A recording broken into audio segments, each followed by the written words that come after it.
It's like a dream of mine to completely blow out and like have to restructure my knee. We've communicated and said, you know what? Lion tastes good. Let's go get some more lion. Cindy! The TV's leaking! McLovin? Yeah. Today is Thomas Cub's birthday, and this is Project X. Yo. Okay. A little bit all over the place to start this morning. That's why we're starting just about 3 minutes late. That's okay, though. I'm Sam Bird. You're listening to Birdcore. As usually, I'm joined by Jenny. But Jenny's running a little bit late today, but we're not going to hold it against her. We will a little bit. She said she was waiting for somebody to open the door for her. But we'll get into that. She'll be here any second. We have a guest today, like we always do. She is Miss Women's Sports. She's a part of Homestand Sports, where she hosts Court Time with Crina Mustafa, I just gave away her name, and makes regular appearances on the Homestand Show. She's also the lead writer at the program. That's PROGRAMME. That's a feminine noun. Everything you need to know about what, where, and when to watch women's sports. And she creates content for the Slice Tennis. She knows more about basketball and tennis than I do about my own family. And she's not going anywhere anytime soon, so if you like sports, get used to the name. Ladies and gentlemen, Crina Mustafa. Wow, thank you for the lovely intro, Sam. Was it good? You're like gassing me up. You're boosting my ego today. Really? Okay, good. Oh, I'm trying. That's the plan. I got to do that with all my guests so that they come back and that they they still like me, you know what I mean? Yeah. I'm here doing the mics and the cameras. I saw Jenny running by. I don't know if you saw her. Oh, I didn't. She just ran right by. She'll be here any second. She heard you attacking her. Yeah, I guess so. She must be tuning in. Yeah. But doing the audio, like, have you been in the studio before? Not behind the board, but I've been in here before. Yeah, it's like I got to be conscious right now of knowing that the audio levels are good, knowing that, like, the right camera is on the right person. So, like, when you were just talking, the camera was on me. Mm-hmm. When I was talking, the camera was on you. But it's just how it goes sometimes. Don't confuse the viewers, Sam. Yeah, I know. Yeah, I just did it again. It's okay, though. Yeah. So what's going on? How's your weekend? How was your Easter? Happy, I guess, belated Easter? Yeah. Is that a proper term? So I'm Romanian, so we usually celebrate Orthodox Easter, which is next week, actually. Okay. But because, and we'll probably talk about this, I'll be in Vancouver for a work trip next weekend, so we decided to actually celebrate this Easter weekend. Okay. So it was good. It was good. Okay, that's good. Hey, Jenny. Jenny made it. Jenny, what's going on? Good. I think I lost my wallet. So I was just like standing in front of the door for 5 minutes. Oh, it's really? Embarrassing. And nobody opened it for you? No. So I had to get one of the security guards to open it for me. And even getting in here, I had to like ask like a random person to open the door. So. Dang. But I'm here. Sorry for being late. Well, it's okay. It's okay. It's okay. Jenny, this is Crina. Hello, this is Jenny. I'm very excited for today. Me too. Yeah, we did no headphones today because I have this cowboy hat that Crina brought. Thank you, Crina. It's actually from Casey, though. It's been passed down. It's kind of a generational thing. It's beautiful. Yeah, but is there a story behind it? Well, I need it for a production that I'm filming tomorrow. I'm picking up like 3 other cowboy hats today. It's a big cowboy hat day. It's a cowboy hat scavenger hunt throughout the city. It is, yeah. I guess it's kind of Easter related. Yeah. So Romania. So that's the flag that's in your Instagram. Yeah. I was like, what's that flag? Should I know that? I'm not very good with flags. Good job, detective. Yeah, thank you. Yeah. So what'd you guys have for Easter dinner? Yeah, my mom made some like Romanian foods. I don't know how to say them in English, but can you they're attempt very good. No. Was that the attempt? Yeah, that was the attempt. Yeah. Me being flabbergasted. Yeah. Yeah. Okay. But no, it was good. Yeah, I saw your story. It was an aesthetic story. It was like over the top of the food. And then for some reason you had a bunch of remotes on one side, and then you had a bunch of phones. Yeah, phones and remotes, because that's our coffee table in the living room. Yeah. And so my dad just like loves to collect like phones and like buy new ones all the time. And then we just have all these like old ones left over, and he's just like always like working with them. I don't know. My dad's weird. He buys a lot of like electronics. And then all the TV remotes are just there. Does your dad do any work in the black market? Not that I know of. Okay, that's cool. Yeah, my family is similar in terms of phone. Like, we didn't collect phones, but when I was younger, my brother and I would break phones a lot. Oh. And sometimes it was completely by accident, and other times, like, I was the person that people know me as today. I feel like is much more proper than I was when I was younger. Mm-hmm. my friend Logan can attest to this. We actually mentioned it this past week, and I went back home to Montreal and we were talking about it. But at one point, I had a Samsung, and I was in my big like breaking all my phones era. Okay. That's an era that I went through apparently, and the I don't think Samsung. that's an era anybody else has gone through. I've never heard of that before. No, well, that's what makes me unique, right? And I threw the phone at the wall because it wouldn't break, like no matter how hard I tried beforehand, and then eventually it did break when I threw it against the wall, and I was like, oh, finally. So we've had a lot of phones in my family too. That's what I'm trying to say. That's what I'm getting at with all this. I don't know if that's what we're taking away from that, but okay. Yeah, well. So what do you think is the sturdiest phone? This one actually, probably my iPhone. What is this? The iPhone 13 Pro Max. Just to flex a little bit. It's whatever. But that's because I have a case. Usually I don't have a case. Yeah, so case, screen protector, and my screen protector is ruined. Yeah, I can see that from here. Yeah, it's pretty cracked, and I don't know if it's also cracked like under the screen protector, or But you don't want to find out. You'll just leave it. No. The mystery. Yeah, we're just gonna let it be. My dad is texting me. I hope the audio works. Oh, he's talking about phones. Yeah, okay, it works. Okay. Sometimes I don't know if we are live, or if like the one time the cameras were all on, there was no audio picking up. Oh, nice. That was 3 weeks ago. Yeah. So I think we have some PTSD from that. We do. Yeah. Every time we come in, and because then we're wasting our guests' time, we're wasting our own time, and then we're just really hot in this room for no reason. Anyway, enough about that. I want to hear about you. What would you say your title is? Because in here I got like a good writer, producer, host, content creator. Like, what would you say is your title?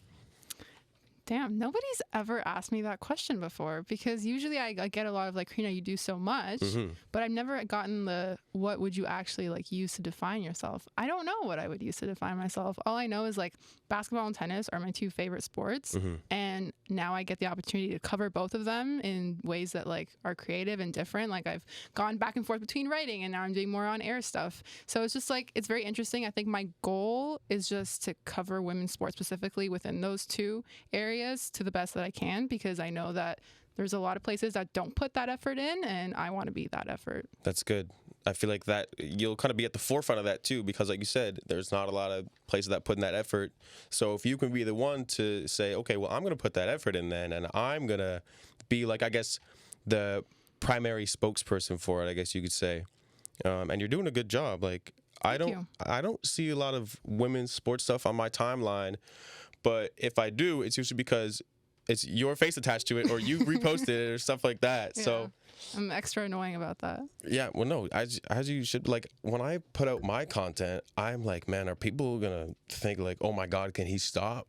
But you have to be. You have to get past that, yeah. Like, that's absolutely. The biggest thing. I know. Like, and I totally get that. Like, promoting your own work is probably one of my least favorite parts of the job. Yeah. Because it's kind of just like, are people annoyed of me? Like, are they actually consuming the content? Like, what ideas do they have about me? But honestly, like, that's the way you get your stuff out there. That's how people see it. Yep. And you never know who's watching, because that's like one of the biggest things I've noticed. People can interact with your content, but there's also important people that may not necessarily engage with it, but they see what you're doing. And then later down the road, when opportunities arise, they're like, oh yeah, I know you because of this, and I've seen your work here. And so I feel like that is actually really important. Have you had people reach out, like people like either for job opportunities or brands or anything? Yeah, like that? So like, as you know, like I've built like a following on Twitter. Yeah, and yeah, close to 4,000. Yeah, and I tweet a lot about tennis. Yeah. And last year, a producer at Sportsnet DM'd me and was like, hey, like I see you tweet about tennis all the time. And it ended up becoming an opportunity for me to work at the National Bank Open this last summer with them, which I did. Yeah. And that came not because I didn't know anybody at Sportsnet, but because I was just tweeting about tennis all the time and like putting my stuff out there and just live tweeting matches. And then somebody important at Sportsnet saw it, and it led to an opportunity. That's the power of social media, I find. But do you ever find it difficult, like you said, tweeting about tennis all the time, do you find it difficult to be online so much? Oh, absolutely. Yeah. It is. I'm learning to find a balance between still being online, but also kind of separating that a little bit, because it can be a little bit draining, especially when people are expecting you to be online all the time, if that makes sense, because it is your job. And it's like, if they don't hear you talking about this, like they might not believe that you're watching a certain game or a match, or like you're not involved in these issues, but you still could be. But like sometimes, I don't know, social media, the discourse on it can be a little bit draining, especially when it revolves around women's sports too. I find a lot of the time where I become exhausted just reading some of the opinions that are out there. And that's when I take a little bit of a break. But at the same time, I still need to be there to continue to push my own agenda with women's sports. Yeah. Yeah. And like you said, that could get draining. Like, I find sometimes if SportsCenter or ESPN or whatever account it might be post something about women's sports, a lot of the comments, like 90% of them are all negative. And like, I find it's just, I don't know why people can't accept, like, women's sports are growing, man. Like, the popularity is there. Why can't you see that these are also professional athletes this is their life too? Just as, an NBA player, like, their life is play basketball, do this, do that. The WNBA, those women have the same opportunity. They have the same, like, that's their motive. Like, why can't you see it's... Anyway, yeah, you know what I'm trying to say, right? Yeah, and like, it's not only like the dumb, like, anonymous trolls online. It's also like well-established media within like basketball and other sports that are also like, when Angel Reese won the title and she did the John Cena thing, like, to mimic like Caitlin Clark.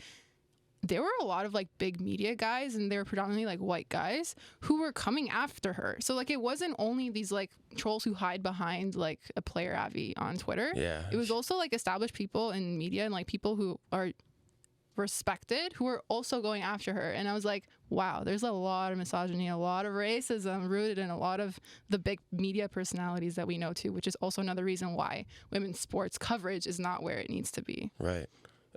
Just touching on the Angel Reese thing, did you see, Israel Adesanya, the UFC fighter? So the clip was going around Twitter. So he recently won, it was on Saturday night. He beat, I don't know who it was. I know UFC a bit, but... Okay, yeah, I think I saw that. His celebration, so the guy that he beat, they fought before, and Israel Adesanya lost. Okay. And his opponent's son pointed at Israel Adesanya and then like fell to the ground like a sleeper pose kind of thing. Like, you got knocked out. And then Israel Adesanya, fast forward to Saturday night, beat his previous opponent and found the son and then mimicked to the son, like, oh, just knocked out your dad. And people were praising that, whereas they were coming after Reese for doing the Johnson. So you see the disparity there and the difference, and how some people don't realize, like, it's how is that okay, but that was not okay. You know what I mean? And like, trash talking is such a normal part of sports. Yeah. And that leads me to believe that if you are like trashing certain like women, then it has nothing to do with the trash talking itself. You know what I mean? Yeah. Do you get any like hate comments, or do you have people on Twitter that come after you sometimes? Listen, I've had my DMs turned off ever since I reached 500 followers. Really? Because the DMs I used to get from men on Twitter, unbelievable. So now, if I'm not following you, you can't send me a DM. Like, I have my email in my bio for like any professional inquiries. Yeah. And that usually also filters out those like idiots, because they won't go that extra step to email you stuff. It happens like maybe sometimes, but the amount of times is significantly less than when I had my DMs open. But yeah, I've like gotten like death threats. I've gotten called like really derogatory terms on Twitter, which is like part of the reason why I also maybe just don't tweet as much sometimes, because I'm like, I don't really want to deal with this. Yeah. And it's not worth, like, I used to get really worked up about it. Like, I got my first death threat when I was 16 on Twitter. That's because nasty. I tweeted out an opinion, an NBA opinion, which is like, wasn't even that like controversial. And this guy got so obsessed with like my tweet, and he kept coming after me, and it was like all these death threats. I ended up blocking him, but I was like, as a 16-year-old joining Twitter for the first time, I was like, oh my God, like, this is terrifying. Yeah, that's it could be scary, especially because, like you said, you're 16. You're like, is the app always going to be like this? Like, will I always be getting these kind of like interactions with people? Do you think you're going to keep your DMs turned off? Oh yeah, really? It's worked. Like, sometimes I've formed like a little bubble in that sense, where I'm like, I'm not going to let these people get to me, and like I'll still get like mentioned sometimes, or like people can't DM me, so what they'll do is like they'll tag me, they'll go like at Crina MM, and then they'll say what they want to say. Yeah. But I'm like, okay, I don't have to respond to this. Yeah, absolutely not. I feel like they get more upset if you don't respond. All little keyboard warriors. My dad has like 10,000 followers on Twitter, and he's gone through similar interactions. He's tweeted things that people would consider controversial, and those tweets, he's had people come after him, and it's some stuff that I can't believe I'm reading that people are saying about, my own dad. It's people, and that's the thing with social media, like in this day and age, is people can say, I like how we're having a serious conversation. I'm wearing a pink cowboy hat, by the way. People feel like they can say whatever they want because there's it's just no boundaries. No, not None. at all. No.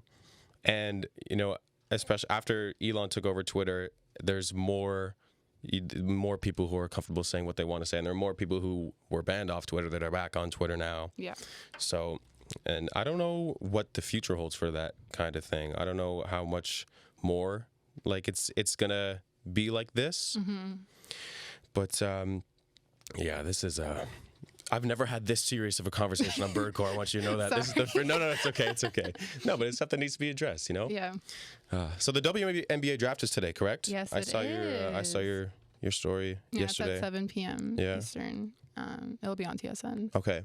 And I'm not big into basketball. My things are football and hockey. So I don't know NBA that much. I don't know WNBA. How many teams are in the WNBA? Is it 32? There's 12 teams. 12 teams. Okay. Teams, wow. yeah. See how way off I was.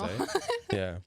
Yeah, no, there's 12 teams in the WNBA and like 144 roster spots. So it's really not that many. The W goes through 3 rounds of drafting players, but a lot of those players who get drafted in like the 3rd round, what they usually do is because they're not going to be able to make the opening day roster of the teams that they're getting drafted by. So they'll probably go and play overseas for like a year and then return when the team has like enough space to be able to use their rights after that. But the first round, usually those players will be able to stick on a team. It really depends. It's really weird. Like every year the draft class is different. This year I'd say it's pretty good. Last year was a bit like rocky. Like we've had years where like the number 1 pick ended up not getting a lot of playing time on their team. It's just like there's so many different factors that go into it, but I am excited about this year. And I will say next year's draft class is going to be massive. So everybody should keep an eye out for that, because if the W is not going to expand, like I don't know where all this talent is going. Really? Yeah. So all the talent will have no choice but to be condensed into the 12 teams. Yeah. Which I think would make for very good competition. And then you still have like all the players that are already in the league, and you have your vets too. So that's like a very interesting dynamic.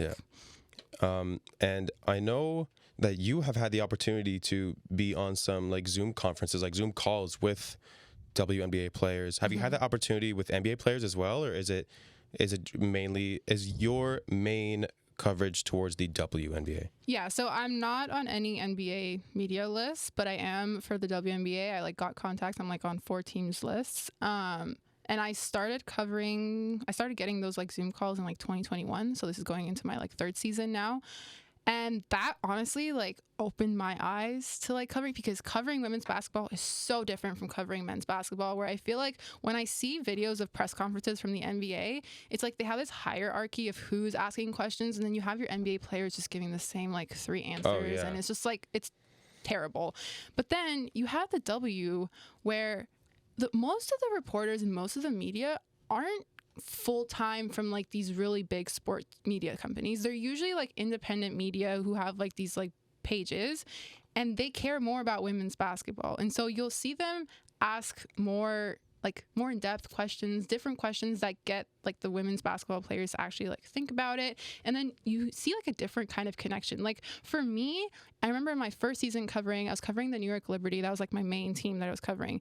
And one of the rookies, Michaela Anyuwe, she has her lashes done for like every game. So I asked her, I was like, hey, like your lashes look amazing whenever you play. Like, where do you get them done? And she got so happy. She was like looking at the camera. She's like, look at my lashes. Oh my God, they're so beautiful. And she was like telling me about her lash tag in like LA and whatever. But it was just like, that to me, like I felt like I was able to connect with the athletes, and like that also changes the way that I talk about them too, because now you're developing relationships with them, whereas like sometimes a lot of reporters just like separate that and they just talk about them in different ways that like they forget that they're humans and have real lives like, outside of basketball. And you know, going back to that last question, like in what class was it last semester? It would have been sports journalism. We were taught ask like kind of different questions. Like ask questions that you wouldn't, not the basic stuff where you know what answer you're gonna get. Because this is what's gonna happen. So you'll be in that call, and the first 3 reporters that are gonna get called on, they're gonna ask those basic questions. They're gonna ask those questions that you were expecting, that the athletes were expecting. And now you're left with, okay, what else can you come at this athlete with that is going to be different, that's going to make them think, because you're always going to get the basic stuff out of the way. That was for me, like that's one of the biggest things that I did going into covering the WNBA, where I did a lot of these media calls, and it forced me to think about different ways to ask questions, because all the basketball questions are going to get asked as well, but there's so many different layers to covering the sport. And like even with like Becky Hammon, who's the head coach of the Aces, when she became the head coach last year, I had spoken to her a couple of times, but one of the first like calls we were doing during like training camp, I asked her, I was like, who's the most competitive? Because at that time, everybody's competing for a spot on the team. And she like was giving me these answers about how they play like random games within practices, like something that I wouldn't have known, like nobody would have known unless you ask like the coach. And then I was asking the players, I was like, oh, like Becky told me about this, like tell me a little bit more about what games you play. And it was just like these other layers to what they do to train together as like a team, and how each of their personalities all mesh together. Yeah, I feel like that's more insightful than the typical stuff of like, so what's the game plan going into tonight kind of thing. But like you said, those are covered by the first 3 like big media kind of. Would you ever want to work for like a big company like a Bleacher Report or I'm trying to think, obviously I'm blanking now, like ESPN, like stuff like that? I will touch on the ESPN side of it, because I think that they have started to do a much better job of covering women's basketball. Like they've actually like brought together a good team of people who are covering women's basketball. And they had like, even now during the March Madness, like they had like their college game day show where they had the crew that was covering the women's basketball part of it. And so I think like they're a really big company, they're a really big website, and they're actually like taking steps to cover women's basketball properly. So I think if it was like someone like them, like I would love to work for ESPN to cover women's basketball, because I think that they're actually putting resources and not just like passing it off or like giving it to like the same like 3 journalists who work for them that cover all the major men's leagues. Yeah. And is ESPN doing a better job at like doing more in-depth covering, or are they like, I know that some networks are like, well, we should probably fill the timeline with some women's stuff. Do you think like ESPN actually is putting in the effort and actually cares? Yeah, so like if you look at the women's basketball shows compared to the men's basketball shows, all of the men's basketball shows, they dive into the drama of their league and all of those narratives and storylines. Whereas like I found like the women's shows, like Andrea Carter is an example that I can think of. She dives into like the X's and O's of basketball, and they actually analyze the game. They have coaches on, they have former players on, and they actually go into what is happening on the court and helping you understand the game a little bit better as like a fan watching. And I feel like that's where the coverage is a lot more in depth and like it's not superficial or like on the surface of like the stories that are going to get people like to think it's like a soap opera or something like that. You know what I mean? Yeah, absolutely. Okay. And you were telling me just before, like basketball is, I asked you, I was like, what is your number 1 sport? Is it basketball? Is it tennis? And I was coming into it thinking that basketball was your number 1. I mean, but it's actually tennis is, you were more involved in tennis. Yeah, I think I really love both sports, but I think that I just became attached to tennis in a different way than basketball. Like I told you, like I'm Romanian. And so the tennis player that got me into tennis was Simona Halep. She was the number 1 Romanian. I really fell in love with her. Like I felt like a loyalty to her as like being both Romanian, like she was representing our country, and then she was doing really well. Like she's probably the most successful Romanian tennis player. And then after watching her, I just got into tennis in general, and I just kind of fell in love, which is weird because like tennis and basketball seem like very different sports. Yeah. Whereas, like, especially because one's team, one is individual. And one's but a just, really like, big ball and one's a small ball. Yeah. Thank you, Sam. Yeah. Great analysis. But I don't know. I just felt like I fell in love with tennis, and I just love covering it. And I think even on the tennis side, where I think women's tennis doesn't get the coverage that it deserves in comparison to the men's, although it may appear that way sometimes, especially when like the big Grand Slams roll around, because that's when everybody's talking about it. But even within those, and even within like the smaller tournaments, there's still a big disparity within that. And I think I also noticed that when I was working at the National Bank Open in August this year, where I was in the media room and the women were playing in Toronto this year. And honestly, there weren't a lot of media in the room, like no more than 10, I would say. And we had the number one player in the world, Iga Swiatek. She was speaking to us, and not like the reporters didn't really want to go first to ask questions. Like I literally, like we were in that media room for every single player. I raised my hand up first to ask the questions because it seemed like nobody else wanted to. They didn't want to sit at the front either. Like, cause they send all these reporters who don't cover tennis specifically. Like they just have to cover it cause it's in Toronto. Yeah. But I was like raising my questions. I literally asked Iga, I was like, cause she went to CN Tower earlier that week. And I was like, hey, like tell me about that. Like what was your experience going to literally like the number one tourist attraction in Toronto? And she was telling me about it. And then after she goes, thank you for asking me that question. And I was like, whoa. Like, I don't know if like a men's player would like say the same. Like, I feel like they know that the coverage is different. And so they'll treat you differently as well, too. And like more appreciative of the ones who like are putting in more effort to tell your story. That's good. And do you feel like that creates more of a genuine connection for maybe the next time you were to see her at, you know, I know you said you're traveling to Vancouver this week. Like, will she be there? And if so, do you think she would be like, oh, I remember you asked me that question about the CN Tower. Like, I remember that face. I don't know. She won't be there because it'll be Team Canada versus Team Belgium. But there's a lot of like tournaments during the tennis year. So like if I'm like one person at one of them, like if I had gone to like more on the tour, then maybe. But at the same time, it's like when I look at these players and they're looking me straight in the eye back and we're talking, I feel a different connection. Like I talked to Bianca Andreescu at that tournament too. She was probably like the most genuine person ever. And she understands her media responsibilities, but she's also answering these questions like I'm just talking to her normally. Yeah. And that like I really, really like that. Whereas like, I don't know, if you're in like big rooms, they won't even see where you are. And it's just like you lose that connection with the athlete. And I just had a question on tip of my tongue. Oh, this always happens. This has happened before. Oh, please go. I can really appreciate... Oh, I remember my question. Sorry, go on. I can appreciate everything you were saying, because one thing that bothers me about women's sports coverage is just that it's always about, like, battling, like, stereotypes. It's about, like, fighting men. It's about, like, being better than them. So I can appreciate when it's, like, about... like the player stories about the game. Like one thing that bothers me is that it's always like a constant battle.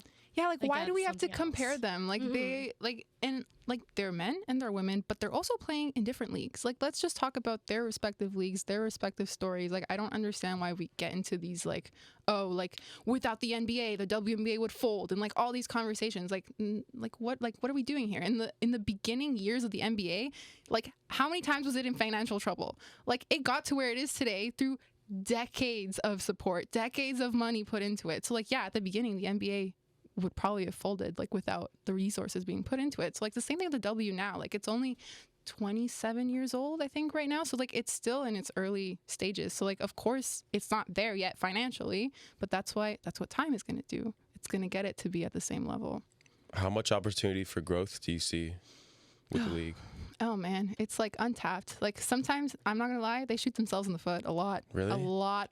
And like it's tough because to me, like you have these 12 teams, you have this like certain amount of players, a lot of them go overseas, and that's like a conflict too sometimes.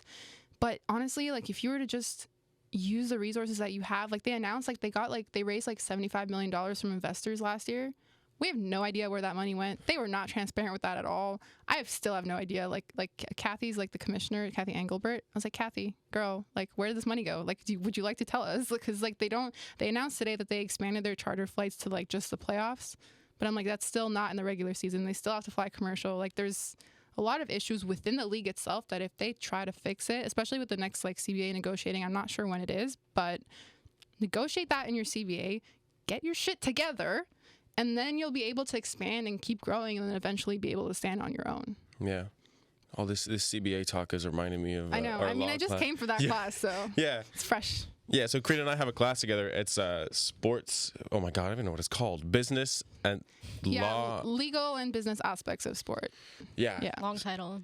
It's basically sports law and sports business. Essentially, yeah. So our most recent assignment was this big debate on whatever topic it was, and it was all about CBAs. And then we had our exam. It would have been a few weeks ago. Still haven't gotten our marks back, by the way. He said today that the average was 70, but nobody failed. Oh, really? Yeah. Oh, okay. Shout out Thomas Marcus, because I know he was worried about that. But he said no. But he said he still has 5 more to mark though. But I don't know who. Oh no. Okay, Thomas, never mind, man. You might not be in the clear yet if you're listening. Yeah. Did you enjoy that class? Did you like that class? I did. I hated that it was at 8 a.m. Yeah, that was But tough. it was interesting. Yeah. Honestly, like today, because we started at 9 today, because we like begged Yeah. him. And I just felt like extra happiness, like an hour extra of sleep. Because like I live far away from school, so I had to get up at like 5:50 a.m. every Whoa. Monday to How come far do you down live? here. It's like 45 minutes to an hour away. Dang. Yeah. So the 8 a.m. start was not for me. Yeah. But yeah. Oh my God. Please, where's the camera? Please make this class at 9 a.m. at least, at the very least. I'm like a 12-minute subway ride. This is nothing for me. And Jenny is like 10 minutes away. She's still late somehow. But hey, we don't hold it. It's okay. Maybe. Why were you late today? She just told you. Yeah, I was looking for my wallet. Oh, yeah. Couldn't find it, and then I couldn't open the doors. Yeah, that's true. I didn't know if maybe. Listening skills.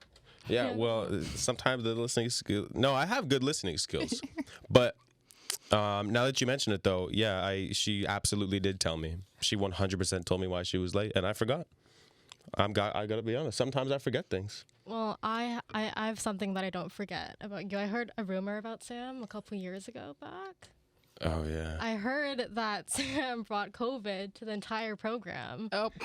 Were you affected by this? I don't know how I avoided that. Maybe because I had like COVID like 5 months before that.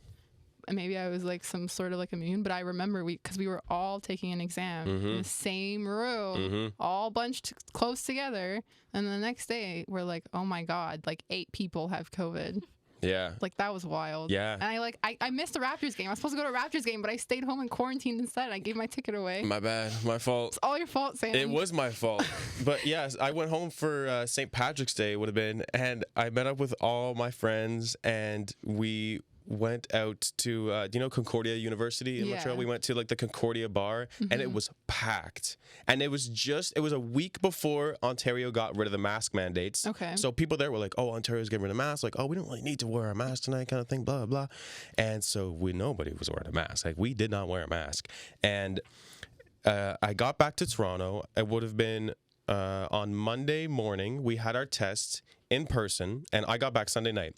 So we had our in-person test, which our teacher insisted was in person. Everybody shows up. And I shared a granola bar with Ewan, and that's how he got it, he claims. But we were hanging out later that day, and we went to Julia's place, and I was like, ooh, I do not feel too good. I took a little nap, and then I was telling Luke, and now fast forward, this is the first day that Ontario is no more masks. So we went to the Eaton Center, we went to Starbucks, we're like, oh, so good, so freeing. Meanwhile, I had COVID, and I was giving it to everybody. Oh my God. Yeah, and then the whole program got affected, and Yeah. yeah. Yeah, because we Fifth ended up wave. telling like our other professor that we couldn't go to class for the presentations. Yeah. Well, I'm better now, and everybody's better now, and I'm Caused the glad I fifth didn't get it. wave. What's that? You caused the 5th wave. I did, yeah. Oh, well, what do you want to do? I mean, I'm only human, so. Just admitted that on camera. Love Yeah, it. yeah. Love it. Yeah. Sticking in the school, did sport media, do you feel like that gave you more opportunity to do what you're doing now? Or were you always like, yeah, sport media, great, but I know that I'm going to be going and doing this? This is where I give my shout out to Casey Dobson and Unbenched, because that's really where everything started, because we started that the summer before like school started. Yeah, so I like we remember had that. already been accepted in the program, whatever, which with the program itself, I didn't even know it existed until like 2 weeks before I applied, because I originally actually was going to go into film. Oh, That's, really? Yes. Like Here? that's not here, but like just like in general, like I wanted to go into film, and I didn't know that like the sport media program existed. I never like heard about it before.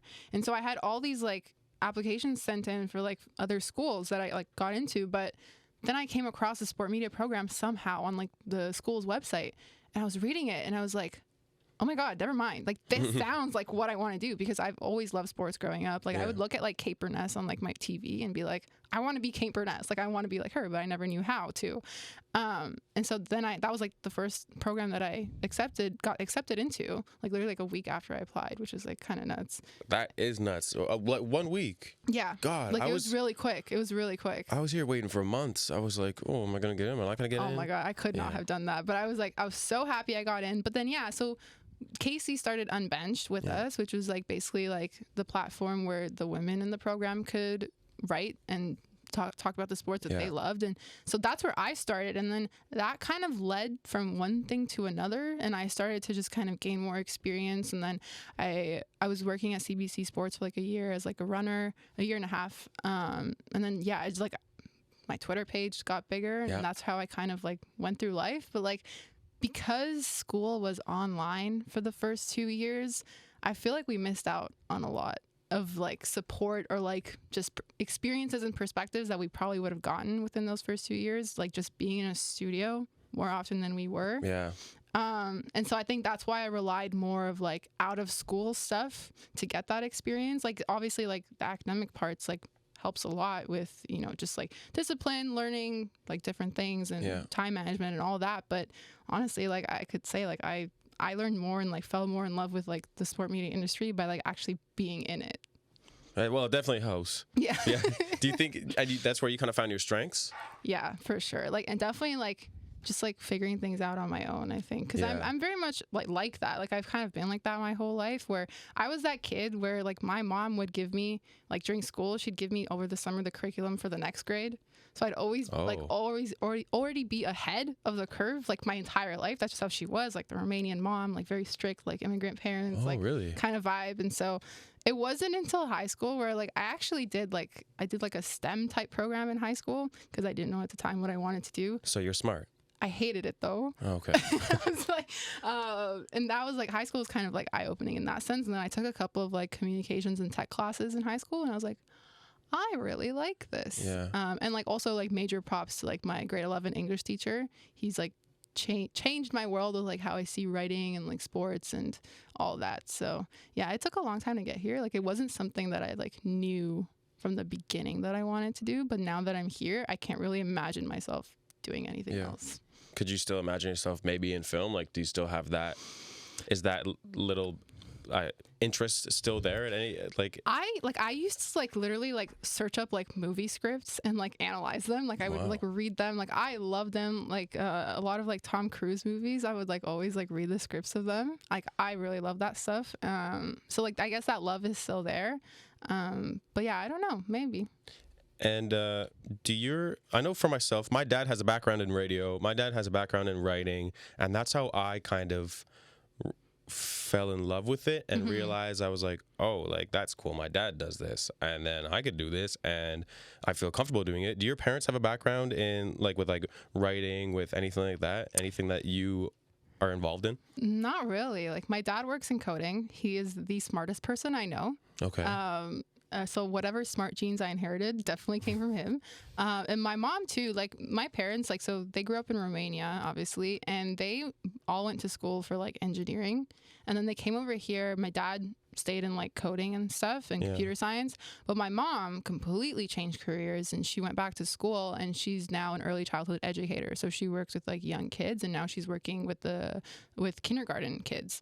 And so I never like took anything from them. Like, that never influenced my sport media. Like, the only thing was like I would watch sports with my dad growing up. That was kind of the only sports connection that I had in that sense with them. Did you play any sports? I did. I played volleyball all throughout middle school and high school. Actually, my last memory before the pandemic was when I was in grade 12 and we won the championship in our division on the volleyball team in my high school. That was like the last. We weren't even sure if we were going to play because we didn't know what COVID. It was like February 2020. We didn't know what COVID was. Like, it was kind of like up in the air. Like, were we going to practice? Were we going to play? But then we did, and we won, and that's like one of my greatest high school memories. And then we talked a little bit about this before I came on, but I did karate for 6.5 years. And I got to like 2 black belts, and I loved it. And I was like teaching karate as well. So like that was the part of the time where I was like kind of similar to my mom, where it's like I was working with a lot of like really young kids, but instead of teaching like regular education stuff. It was teaching karate.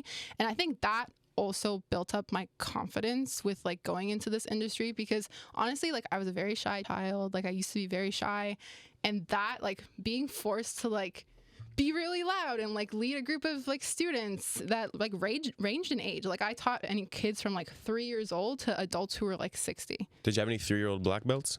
No. Okay. No, that's not mathematically possible. So Well, have you seen Karate Kid with Jaden Smith? He was young and he was very good. So that's a movie. But no, it was an interesting time in my life. I left earlier than I wanted to just because of some like toxic working environment stuff. But like honestly, like I look back and I'm like, wow, like I did that. Like that's wild. It's like such a part of me that, you know, it's like so ingrained in everything that I do. And that confidence, does it translate to when you're asking questions at like at conferences or what's the term? A conference? Like a press conference. A press conference, yeah, like in the media room. Like if I were speaking to a professional athlete, you know, now I'm very comfortable. I can talk to whoever really. That sounded a little bit egotistical. No, I just feel confident. I feel comfortable talking. But do you like? Are the nerves still there? Are the butterflies there? Like at the beginning, definitely nerves were there. I remember I was in a Zoom availability for the Summer Olympics for Team USA basketball, the women's team, and Brittany Griner was up, and I was waiting to ask her a question, and I was next. I felt like I was gonna black out. I was so nervous because she's like this big superstar, and it was like. And this room was like full of media because it's the biggest event in the world, like Olympics. There was like 200 media in that Zoom call. And I asked her a question and she smiled. She gave me such a good answer. She made me instantly feel so comfortable. And then after I was done, I kind of just went, because I felt sick just from being nervous. But like after seeing like, especially the women's basketball players, they are so good with the media. And I don't know if it's because they get different coverage and because of the way like it's just different from the men, but they do make you feel comfortable. And I remember the first WNBA player I ever talked to was Dee Richards, who was a rookie for the New York Liberty at the time. And I was the first person to ask her a question. And the first thing I asked her was like, hey, like she just got drafted. I was like, how's New York so far? And she starts telling me about how there's like a hot dog stand on every like corner. And then the PR in the back was like, Dee, lay off the hot dogs. And then everybody starts laughing.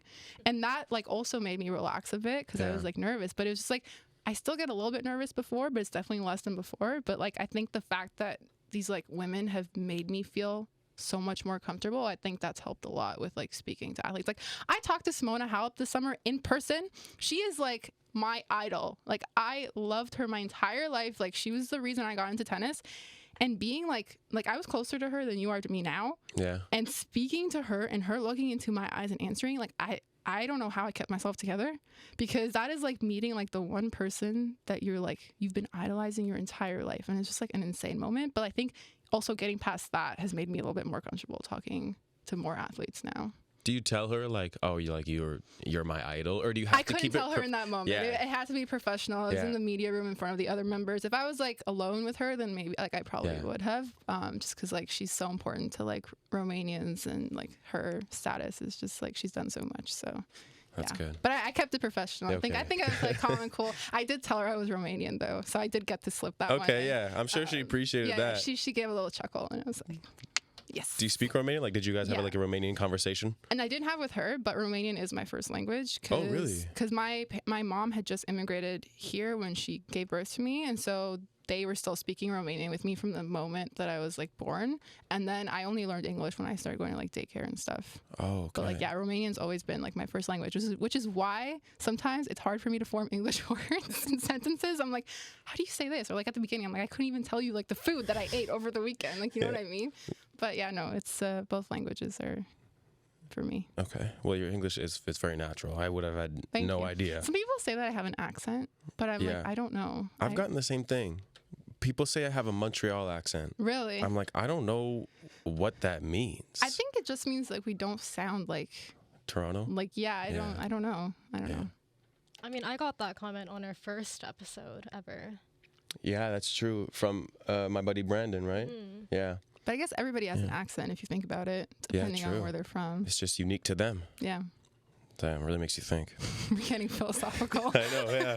Yeah. We have just about 4 minutes left here, Crina.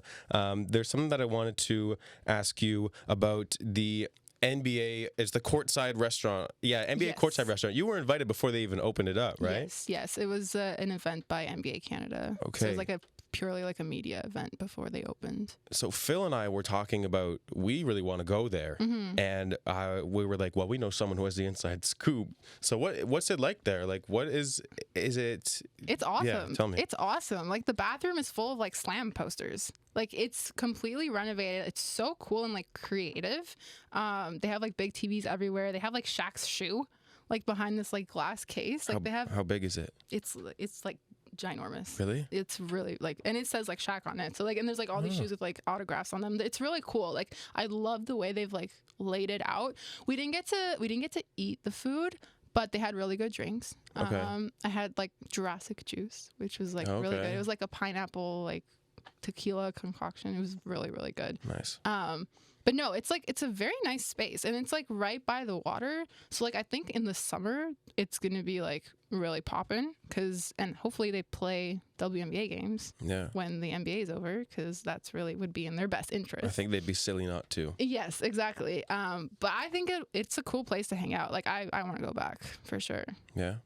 I'll go with Phil. You sold me. Okay, sticking on basketball, sticking on NBA specifically, why did the Mavs sit everybody? I think it was because there was some rule, like their draft pick is like lottery protected or something like that, and so they had to like miss the playoffs or else they would have lost like their pick or something. It was something like some rule like that. They're not technically supposed to do it. Yeah, like they tank. That's tanking, isn't it? Yeah, so like they're investigating it, but at the same time, I'm just like, I don't know, with this Mavs team, like I don't really know where they're going. Like they need to do something now, or else Luka, I think, is gonna walk no matter how much he says he loves it there. I want Luka to win an NBA championship because he's a special talent and he deserves to have a good team around him. Who are some notable players who were special talents that never won? Oh, I mean, I'm thinking about Charles Barkley, but I don't know how much of a special talent he was. But I mean, he was. I'm just kidding. That's just Chuck. Charles Fender. Barkley, if you're listening, we do appreciate. We think you're good. You had a good career. Yeah, no, he's the first player that comes to mind. Okay. Yeah. See, you see how much I don't know about basketball. I'm trying so hard right now. I'm trying my best. I hope you know. I mean, just turn my Twitter notifications on. Yeah, true. You want to plug your Twitter real quick? What's the @ Yeah, Crina MM. Crina MM. And your Instagram. You have 2 Instagrams. Yes, but follow my professional one, which is Crina Mustafa. Crina Mustafa. CrinaMusta. I feel like I'm a spelling bee. AFA. Yay! Crina Mustafa. Good Can you use it in a job. sentence, please? Fun fact, I actually was like in a spelling bee when I was little, and we went to like another school, and I got like 3rd place. Really? Yeah. Oh, good for you. That's impressive. We did a spelling bee in English class, and I couldn't spell the word scientific. Oh no. I spelled scientific. They gave us this like big booklet that was like this thick and had like a million words in it. It was nuts. Wow. Yeah, apparently words aren't my thing. Words are your thing, though. Sometimes. We know that. Sometimes. All right. Well, Crina, thank you so much for being here. We appreciate you coming on Birdcore. It was a blast. I I'm love glad it here. I'm glad you liked it. I'm glad you didn't walk out. That Why would've would I? I don't know, just cuz. Dramatic It's effect. too hot in here. It is too hot in here. Spirit Live, please fix this studio. All right, I'm Sam Bird. You who are you? I'm Jenny. Okay, and that's Crina. Crina, thanks again for being here. We'll see you soon enough, everybody. This is the last episode we have in the studio, so we got to figure out some sort of studio space. We'll get there. All right, a happy day after Easter. God bless. Bye. It's like a dream of mine to completely blow out and like have to restructure my knee. We've communicated and said, you know what? Lion tastes good. Let's go get some more lion. Cindy! The TV's leaking! McLovin? Yeah. Today is Thomas Cub's birthday, and this is Project X. Yo.